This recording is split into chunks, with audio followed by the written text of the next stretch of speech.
We're talking about the importance of glassware today. Wine glasses do make a difference. People think it's just a glass. No, it really isn't. And I've taken what they used to call the Riedel challenge, where you try one wine in an ordinary glass and another one in a specialty shaped glass. And it works. Robert Mondavi was one of the first new adapters of this for the United States, and it's really revolutionized the way we drink wine, and for good reason. So let's talk about the basic shapes and why they're important. Wine is about what you smell in it as much as what you taste. Our tongues taste 5 things, but our nose can detect 800. So there's a lot going on when you smell the wine.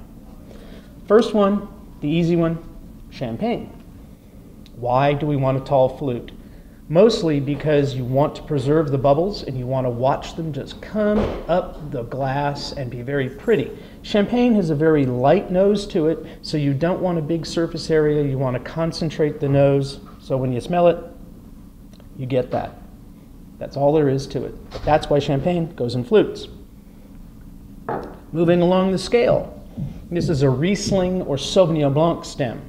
We're talking about very light wine, white wine, that has a lot of complex aromas. But because it's very light and white, we want to concentrate them together. So we keep the glass narrow so that when you stick your nose in it, all those flavors come just right up out of the glass. That's why you want this for Sauvignon Blanc or Riesling. Then we move on to the heavier white, the Chardonnay. Now these are more complex whites, so they've got a lot more going on, even still. So we want a wide surface area here to really volatilize those aroma molecules to get them up out of the wine. But then we want this tight neck up here to bring them back together again so that you smell them when you stick your nose in the glass. Then we move on to Pinot Noir.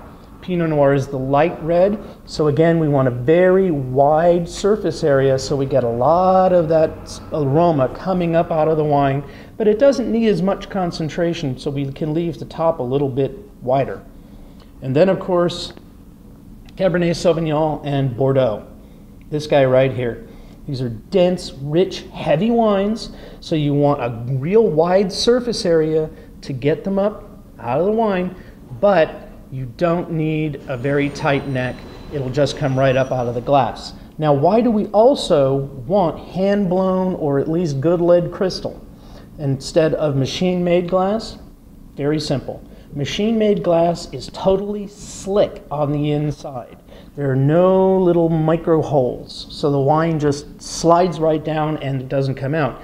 These good glasses, they actually have millions and millions of little tiny holes on the inside where the molecules of wine stick and then they come out. So you'll see what the legs, as the wine sort of runs slowly down the inside of a good glass. You want it. It's all about the nose, it's all about the smell, and that's why your glass is important.